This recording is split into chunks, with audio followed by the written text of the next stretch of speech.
20 years ago, a seed was planted and cared for. We painstakingly nurtured it and weathered it against adversity until one day it blossomed and the fruits of our labor began to show. Today, millions have learned, shared, and been inspired by what our community has produced. We proudly served 21 million users from 204 countries in 2019. For our 85,000 technical articles, code samples, and videos, our 450,000 forum questions, and our highly anticipated conferences and events featuring keynote panels, live streams, and industry experts and influencers, we recognize and reward members for their dedication to the community. Through content contributions and mentorships, we ranked number 2,620 in the world with a reach of millions across our social media channels. Thanks to you, our global community of software and data developers grows stronger each day. For more information, visit us at CSharpCorner.com.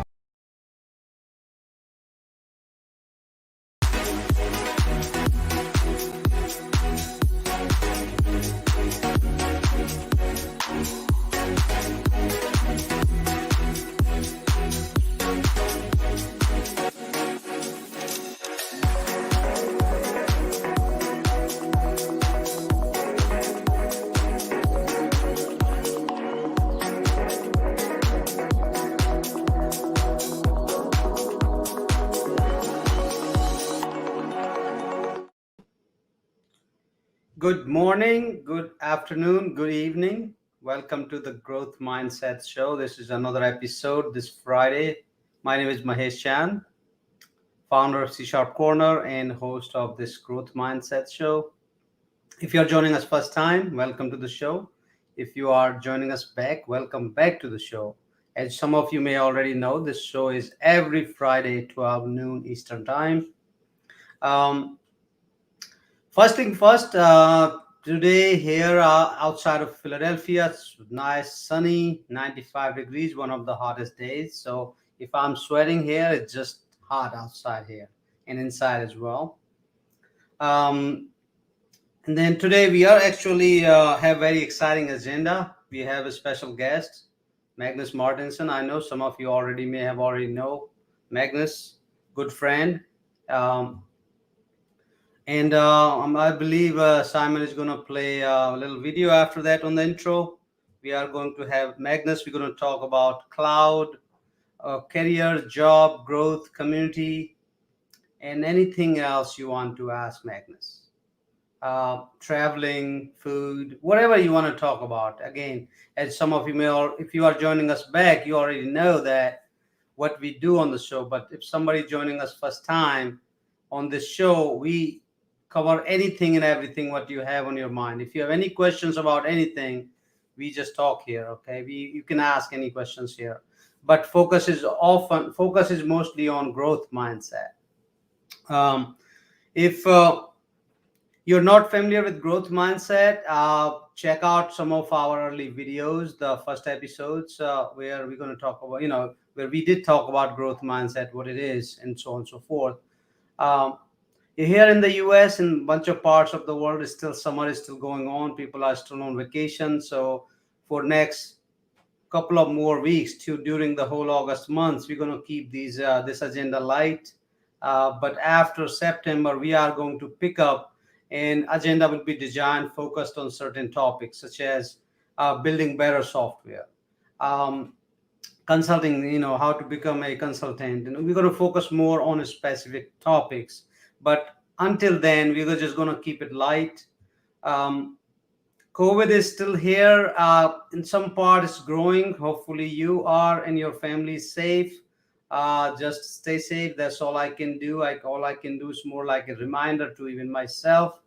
And then we have Azure Summit on the deck. And during this show, we'll a little bit talk about Azure Summit and upcoming conferences as well. So with that, well, let's bring Magnus back in the studio here. Magnus?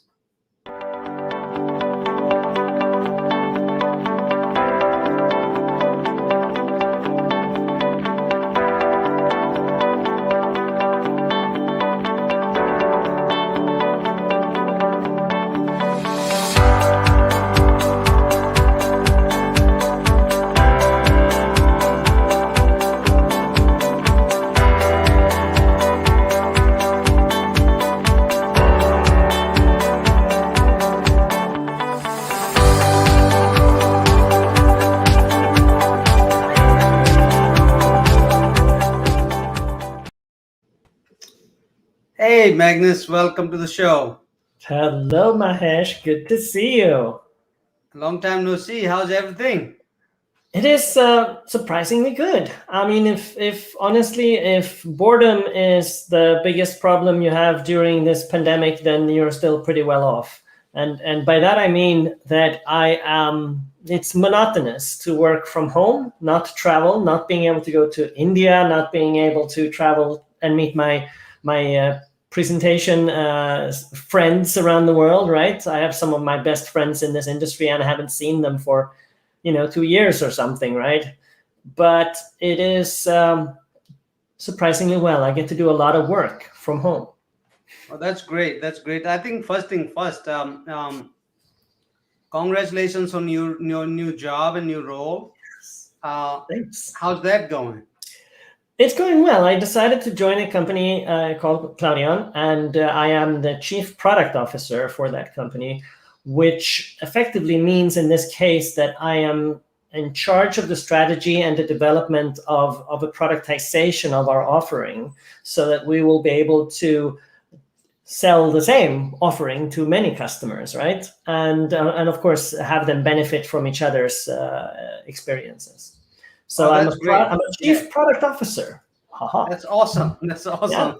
Yeah, that's a great title. Basically, you are not only responsible for building the product features, but also I'm sure you're involved in giving your team feedback from audience, from the developers. So who tell me more about this product, what the product and offering is, if you don't mind. No, I don't And mind. yeah, yeah, I can give you the highlights. Effectively, yes, we are a company that consults around a very big lot around Azure for our customers, and Azure is a dear topic of mine, of course, since many years. And what we see in the industry, generally speaking, is that there's a huge deficit. There's a lack of experienced Azure computer engineers.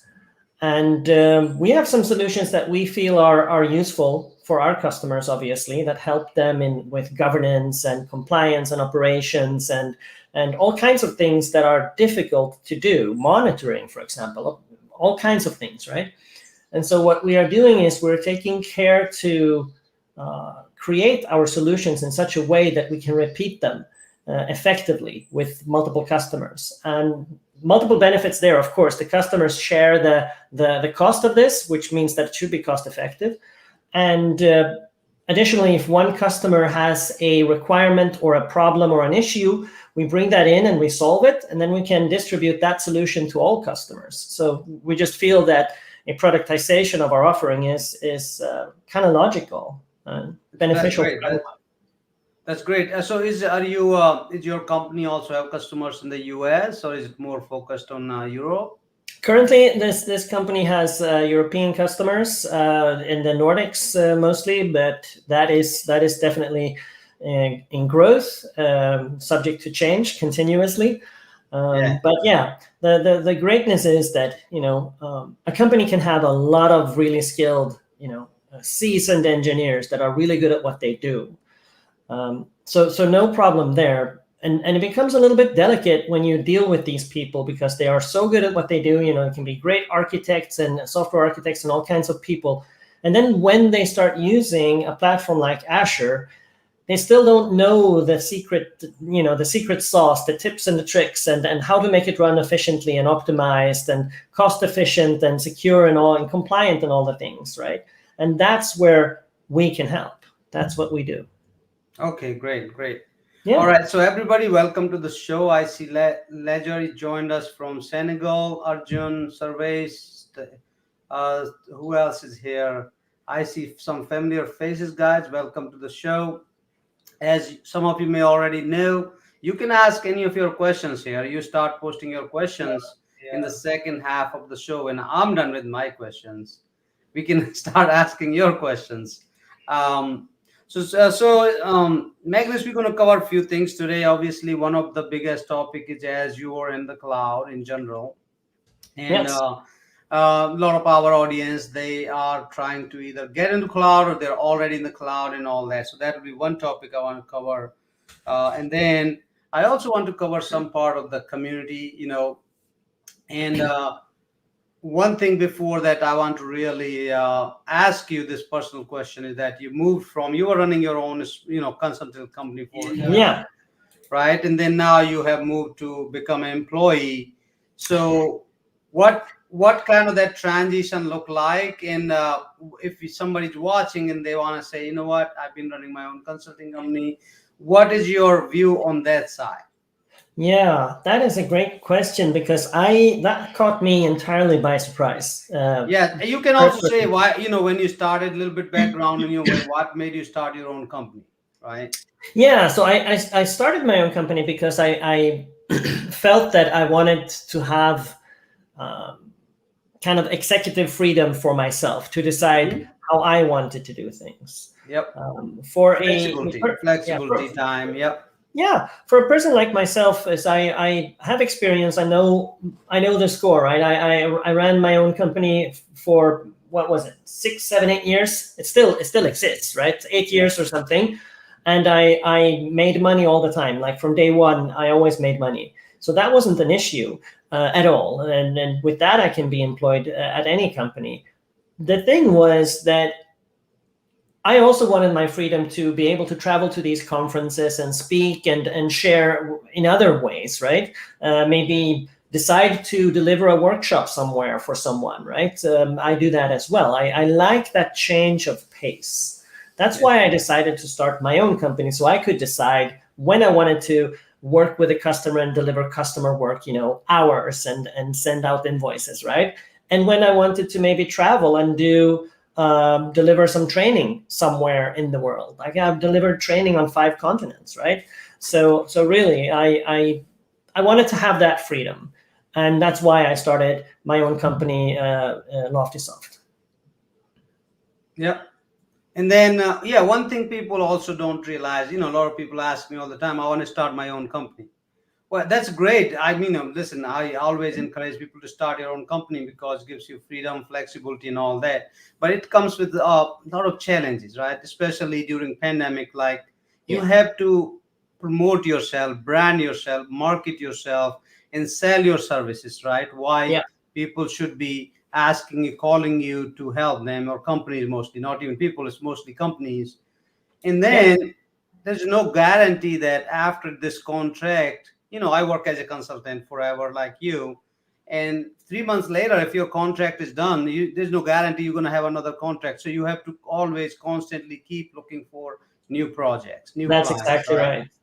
It is challenging. It is you kind of, my biggest experience from running my own company is like, there's a couple of things, right? But the biggest thing is that you need to be on your game all the time, constantly kind of on your toes. It is quite much easier to be an employee and get an assignment to you and work on that assignment and deliver the outcome. And then maybe at some point get another assignment and go on to deliver that, because it's someone else's job to ensure that there's a pipeline of incoming assignments, right? If you run your own company, obviously that is you.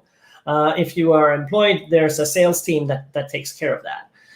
So there is, you need to be a little bit more on your game all the time, on your toes. You need to enjoy that. Like if you don't like doing all kinds of things like that, then if your passion is to do only technology, then maybe consider just being employed, because it's going to be easier. Yeah.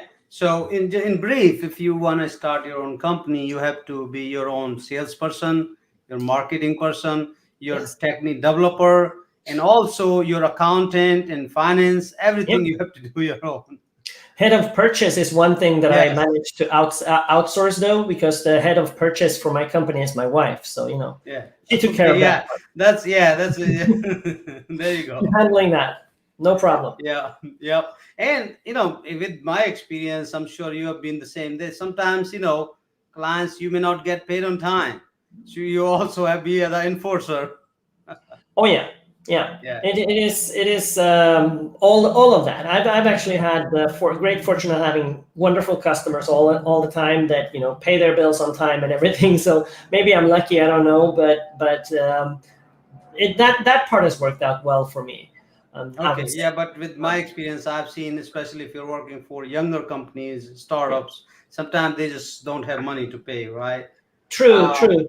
And that was actually the other thing, Mahesh, that I wanted to mention. I said there were a couple of things that come to mind when it's about starting your own company. And this, people told me this. I was kind of prepared. Maybe I didn't fully believe them, but they said like it takes 2 years before you're really on the field, right? Before you really have everything running and it works. And I gotta say, about a year and a half in, I had a bit of a dip. I came out of one assignment and there wasn't immediately some other work for me to do, especially after summer, right? It's quite difficult for, if you're a small company like mine, to ensure that you get going and after the summer holidays and have a new assignment ready and you can get going with that and you can start up and so on. And I mean, after that summer, I didn't make money until, fortunately I had some money in the account of the company, right? But I had to be very careful about how much salary I took out from the company during that little phase, little time, right? I continued to take out a salary, but it felt like I was draining my accounts, and I was not ready to quit, but I was beginning to a little bit doubt, right? Is this actually going to carry? And it wasn't until September that I had some work to do, and that meant that I sent out my invoice in October and I didn't get paid until November. And I mean, that's just painful. Yes. But I got through it, right? And I spoke with my accountant and she said that this is you need to make your own decision here. This is what happened. This is when a startup company, when they quit, right? This is when they give up and say, okay, it didn't work, damn it, right? But I got through it, and it's been better and better year over year ever since. Well, that's great. Yeah, I agree with that. And one more thing before we move to a different topic is that if you run your own company, there is no vacation. There's no paid vacation. What do you mean vacation? So if you are taking a vacation and you're not working, nobody's going to pay you. So nobody's going to pay you. Yeah, somebody who's, if you guys trying to start your own company, these are some of the things you have to keep in mind before you jump full time in it. So that's great. That's great. So let's move to our next topic. And so there is a big Azure conference coming up, Azure Summit. CSharpCorner is partnering with several organizations there. It's going to be one of the biggest. We just know. I just saw this morning on LinkedIn, we have 31,000 registrations just on LinkedIn. Jesus, that 31,000, and these are the registered people. They are registered on LinkedIn. And luckily, my friend, my good friend, he worked with me, a coworker. He runs a LinkedIn product now, and he's like, "What the hell are you guys doing? You're gonna crash our server? We didn't design LinkedIn for this big events." Simon says we have our back room helper Simon. He says over 40,000. Oh wow, yeah. And then we have registrations on CSharpCorner. We have registrations on Azure website. That's the registration. So let's say even we reach 60,000 registrations, it's going to live stream probably to 150,000 people, because then it's going to live stream on CSharpCorner and other platforms as well. So no pressure on my keynote then. Yeah, no pressure at all. No pressure at all. But thank you all, every whole team behind the scene working constantly for several months now, promoting and marketing. So thank you so much. So you are a keynote speaker at the summit. You want a little bit talk about that, and maybe Simon, you can share the website URL here.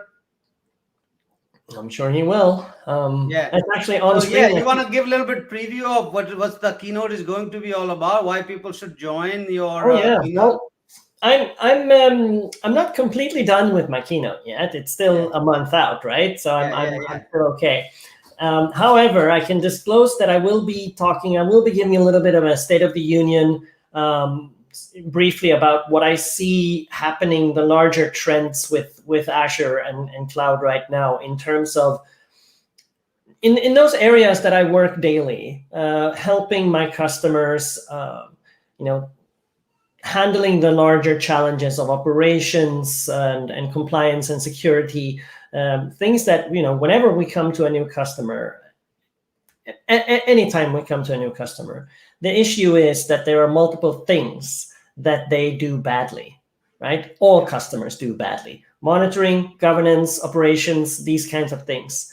And these are areas, if you want to know where to get your next job, what to focus on in your career, these are definitely topics that you want to listen to during my keynote, and maybe try to find a path to one of those job opportunities. Because as I was explaining before, there is a shortage of experienced people. So if you can make an investment for yourself or for your company, for your employees, maybe even if you have many in those areas, you'll definitely have a lot of business going forward.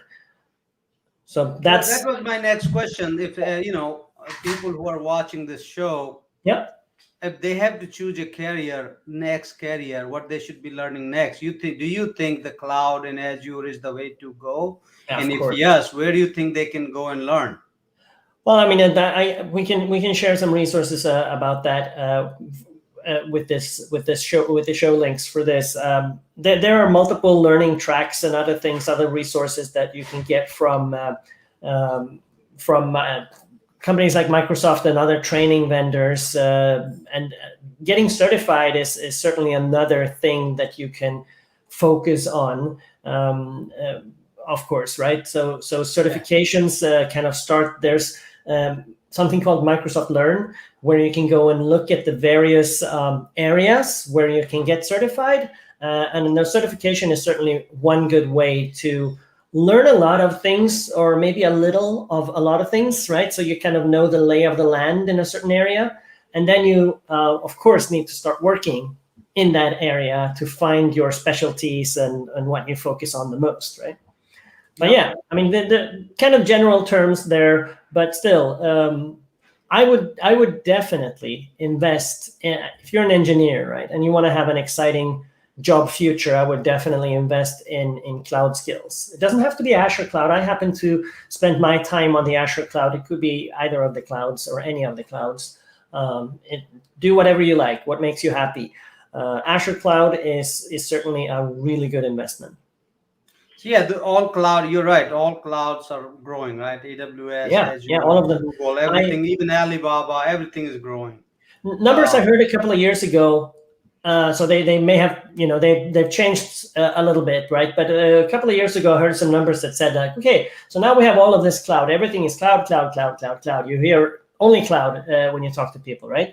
How big a portion of the total compute power in the world is actually executed in the cloud? So out of all servers, right? Self-hosted, hosted at a company, co-location, all other things that are not the cloud vendors. Yeah, it was something like, there was 15% or something that was the cloud market. And the rest, all of the other compute farms and things were not cloud. And so you can imagine the growth potential there is completely massive, mind-blowing for all of the clouds, right? Which is why the big clouds, like the big three, then you'll have your AWS, your Azure, and your Google, why they don't actually need to compete with each other. There is so much market for them to take that why should they compete for each other's little piece of the market, right? That's crazy. So it's really exciting, just cloud in general. Yeah, they can't keep up with their own growth, right? The demand is so much, and they just they have more and more customers joining, they're behind. So you're right. They don't need to compete because, and other big thing, I'm also, more and more clients we work with now. This was not 3 years ago, but during this pandemic, what has happened is that even all the developer resources, like developer machines, are also migrating to cloud now.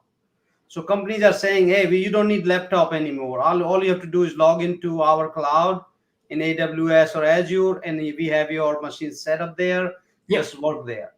Exactly. So this trend is going to continue to grow, right? It is, for sure. And I would say, so I wouldn't say that I'm in the middle of my career. It depends on how much I want to work in life. We'll see. I don't mind getting rich and retiring at some point. We'll see about that. I'm still working on it. But I'm certainly a good number of years into my career, and looking at what is a reasonable remainder of my work life, right? comfortably can say that I can work with cloud for the rest of my career, and it's probably going to be bigger than ever at the point in a future somewhere where I decide to retire. Yeah. So I would say it's a good future investment for someone who's maybe a young engineer or maybe haven't worked with cloud that wants to do something exciting, is to consider a career in the cloud. Yeah, I don't think you and I will ever retire. We'll always be speaking and traveling. That's why I was like, I couldn't give a time frame. I was like, when is this gonna happen? I don't even know. It just we won't get paid for it. That's all. That's the difference. Yeah, we'll see. Hopefully, we'll be rich and just be able to lounge back and do what we like. Right? That's what I'm looking for. Yep. Hey, welcome, Vittal. Nice to see Vittal for a long time. After a long time. Hopefully everything is going well with you. People are joining us again. Welcome to the show. Again, this show is for you. I'll keep repeating this. This show is not for me. This is not for Magnus. We are here just to share our experience and thoughts and what we learned from our mistakes. But again, this show is for you. So if you have any kind of questions, it can be related to your personal, professional growth, jobs, career, community, anything you have any questions, just ask, because more questions you ask, better it is for you. Then we know at least you are not sleeping there. So you're listening. And anything we can do to help, right? So that's great. I agree with Magnus. So let's move to our next topic. And after that, we will take a 2-minute break and then we will come back after that. So, you travel for conferences, India and other countries. And we keep planning this, and then pandemic keep happening, and we're still unsure how are things there in your Sweden and other those surrounding Nordic countries. What do you see? Anything changing in coming to a few months or at this year? Yeah, it's a great question. I should say, we have just a tiny community conference that we have run year over year, and to share knowledge with our local community in Sweden. We have a little tiny community conference called Cloudburst, and Alan Smith and myself are hosting that or arranging that conference, and we get the opportunity to invite some of our good friends and speakers from the community, experts, to come to Sweden and share. We tried to set this conference up now for after summer, September timeframe, and it failed because people were reluctant to travel still, and they couldn't really see traveling to a physical conference, and also audience-wise would be the same, right? Who can come actually and attend a conference during this time? So we tried, and the outcome was not yet. We can't have physical conferences yet. That is sort of the result of that. We're seeing a little bit of uptake now in the pandemic numbers. New sick cases in Europe and in Sweden as well. After summer, people have been trying to go to holiday, and they go somewhere and maybe hang out more socially, and the virus spreads a little bit more.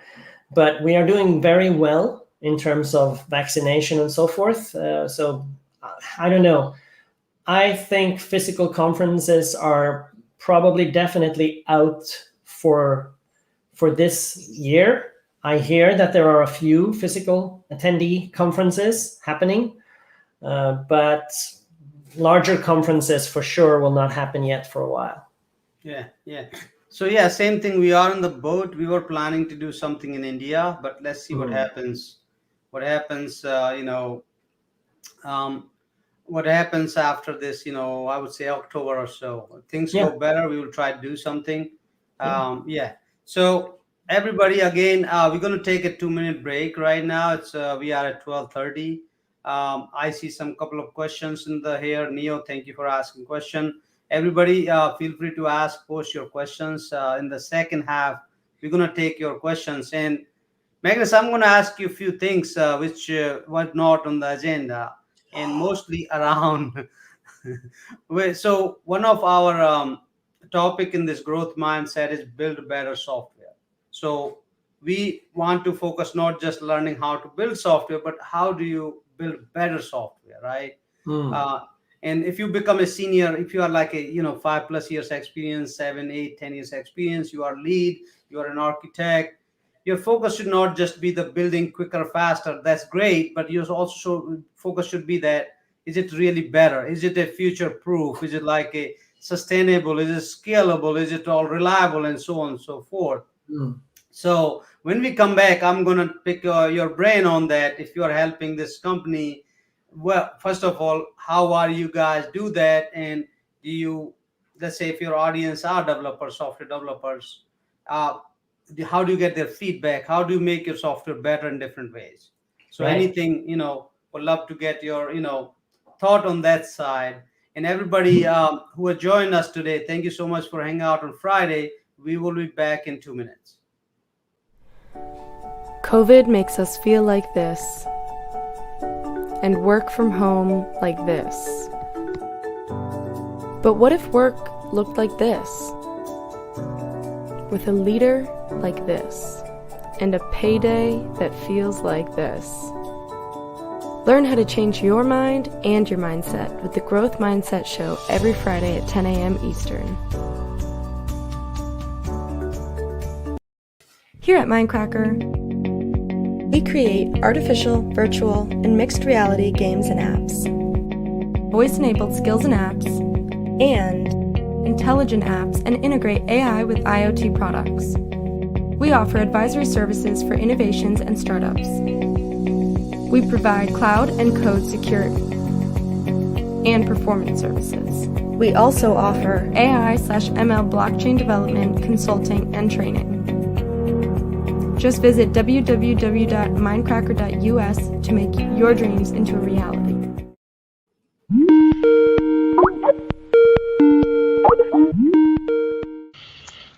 Hey guys, can't believe we haven't seen each other since graduation in May. What's going on? Not much. With the pandemic, I can't really do anything right now.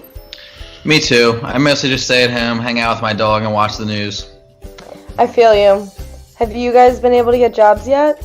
Funny that you ask. Gary and I actually have been working on something together.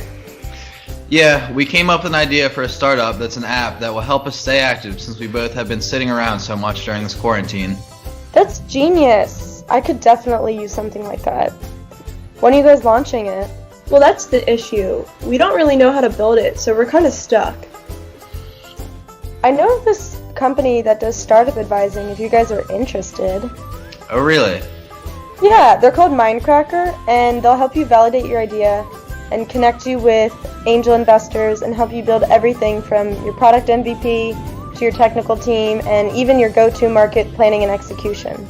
Wow, that's awesome. Do you know how we could get in touch with them? Yeah, you can just visit their website, mindcracker.us.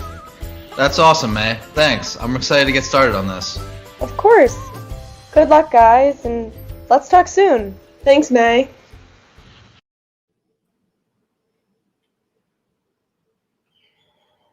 And we're back. All right, we're back, and somehow on my computer I don't see my something is going on here. Let me see. Anyway, I'll go blind, I guess. Simon, what's going on here behind the scene? My computer is not refreshing it, so maybe I should come back in a minute. Let me try to log in again, guys. Okay. Oh, I'm back here. I'll back. I'll sing a song. Okay, so we are back here now. I can see you. So Neo, we have a question on Facebook. Neo asked. Neo is it's a long name. I think he's a billionaire, as it says here. Yeah, That's of course. Great. Good to have. That's great. So Neo says, what learning path can I take to ensure that I master object-oriented programming? You want to take that, Magnus? I don't even know. I do not even know. Honestly, that is a great question, and I cannot answer at all. Do you have any ideas? Yeah, I can jump on it. So object-oriented programming is one of the ways you can write programs. It's not something you need really a learning path for it. It's for example, if you take any book, say C# programming book, on CSharpCorner we have free books where if you search OOP and C# you will see an article Object-oriented program is simple. There's 4 or 5 different features. If a programming language supports, that's encapsulation, inheritance, abstract, blah blah blah, polymorphism. If any programming language supports that, that's object-oriented programming. And for example, C# language does that. C++ has all those. So this is a very small part of programming. You don't need a path for that really. Then you have to know how to apply that in your your daily programming life. And you don't really need, sometimes when you're building say website, you don't even care about some of these features. They're already part of, when you're creating a class, you're already using it. When you are inheriting other class from one class, you're already using your OOPS. So it becomes a part of your daily practices. You don't need to worry about that. You have to know the fundamentals, yes, but your path should be more like, how do I become a web developer, all those things. So that's kind of, I would say. Thank you for the question though. Anybody else, just please post your questions. We'll take any questions. Just ask your questions. All right, so Magnus, we talk about the community, we talk about the conferences, we talk about the travel, we talk about your job. Let's talk about another my favorite topic: build better software. Okay. So obviously you work, before you joined this company, you were working with your clients and all that. So I'm sure you were working with some team of developers, right? Of course. They were building a software. So I'm when doing you are that now. yeah, I'm you do now, the right? tech lead. I'm the tech lead as well. On not only the CPO, but I'm also the tech lead at the largest customer that our company has presently. So yeah. So perfect. So yeah, so when you are thinking of building better software, what are the things you keep in mind? And if we have some aspiring tech leads and architects watching this, what do you do if you're in, some tips and tricks would you like to share with us? Yeah, that is a big topic. Of course, you can go low level, learn how to write secure code and so forth, right? That's always good. Ensure that you have good coding standards, coding practices, and you write your code is secure by design and so on. Absolutely. Another kind of more high level thing that I have to practice all the time is that our team at this customer that we have is the cloud center of excellence, if you will. And this cloud center of excellence can be either perceived negatively, or, and this you have to work a lot on, can be perceived in a positive light, right? So either it can be that we go out and tell everyone else in the other teams, here is what you need to do to make things better and do the right thing. But then it comes off as us trying to boss them around, or maybe being like ivory tower architects that comes out and bestows wisdom on them. And that's maybe not always received so well. If you want to write better software, you need to collaborate with the people that will be using the software, other teams. We're the central hub for a lot of code, and we distribute that to other teams. And whenever they have an opinion about our code, maybe change or something. In our case, we're open for pull requests, of course, then that someone else in the company, it's a large enterprise, can take a look at our code, suggest a fix or a change, and come with their input to us. So I would say delegate, maybe, is the larger word that you use here, but ensure maybe to be open and inclusive to other people influencing the software within reason, of course, always within reason. But you can't possibly think of every scenario. And people will take your code and use it in a way that you never even envisioned at all. And the best thing that can happen is that they come back and tell you the story of how they used your code or how they failed using it, potentially, and maybe bring you back something like a pull request. Just give you a piece of their mind in return. If you can nurture and foster that kind of behavior and just be friendly and take in other people's input, you will be able to add value from completely other people, right, to your code. things that you never thought of, use cases that you never thought of, can help you expand and build better software. Yep. And that's great. No, definitely secure code is very important, and developers sometimes don't pay attention in the beginning. Their No. goal is just write code, and show the bosses like how much work they have done, right? And that's where, I don't know, you see all the hacks happening all the time because you're behind and you never go back. You think you'll come back. Oh, I'm going to come back later. I'm going to fix it. You know the quote from Pirates of the Caribbean, right? You are without a doubt the worst pirate that I have ever heard of, but you have heard of me. So it's kind of the same thing, right? This is the worst code that I've ever seen running in my life, but it's running. Yeah, and then what happened? Then you get hacked, and then there you go. Then everybody panics. Yep. Yes. I think a couple of days ago there was a 600 million crypto was stolen from hacking. It's all because people are rushing to write the code and nobody's paying attention to code security. This happens all the time. It does. And then, oh, by the way, we have code quality is another big topic, which is, I think, if you are a senior developer or lead, definitely you need to start paying too much attention to it, because that's where anybody expect you to focus on as well. So David has a show on every Saturday here on CSharpCorner. He just focuses on code quality and performance. So check out his show. That's all he talks about, and his book on it, standards and quality and all that. Yep. He's awesome. Yep, he's definitely a great guy. We definitely love his shows and his guitar, or like say rock star personality in the coder world. Yep. Yeah, I've had the privilege of traveling with David to Mauritius and India and other places. Yeah. So one other thing I want to talk about when building a better software is that the users, right? Yep. Our end users, so you call them customers or members, doesn't matter what you call. These are the people who actually end up using the software you're building. Yep. So what's your take on that? Like, do you involve them while you're building it? You want to share something around those? It's kind of along the same lines currently for me there, where we have, the advantage is that we work with other engineers that will take our pieces of code and our guidance and our help, hopefully, if they are willing to take it, and build their own solutions using the guidance and the parts that we supply, the component library that we have, So our customers are engineers and not necessarily end users. But there's a lot to be said, regardless of your scenario, for being,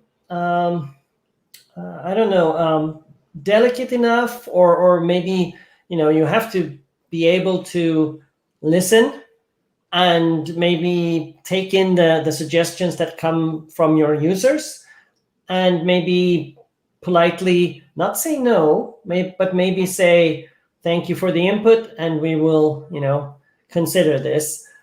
But that actually means no. But it is a delicate scenario to respect your user, your customer. And I see a lot of outcomes where the user hasn't been involved in when the software was built, or the people who built it never listen to the users, and the users become frustrated and angry and feel like they're not heard or respected. And it is, there are so many human elements to building software. It's incredible. Actually, sitting down and typing code words on the keyboard is the smallest piece of what we do. And making sure that you build the right thing, that your audience is happy, that your users, whatever you call them, are glad to use your software. Those are the larger parts of what we do. Yeah. Okay, great. No, that's good to know that your audience are technical people.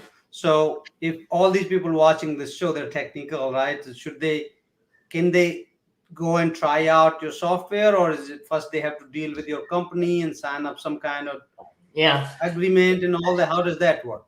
Now they would be interested in using the cloud quickly and accurately, right? So you can either spend all the time you have, or spend a lot of time at least, understanding what is optimal, compliant, and secure in the cloud.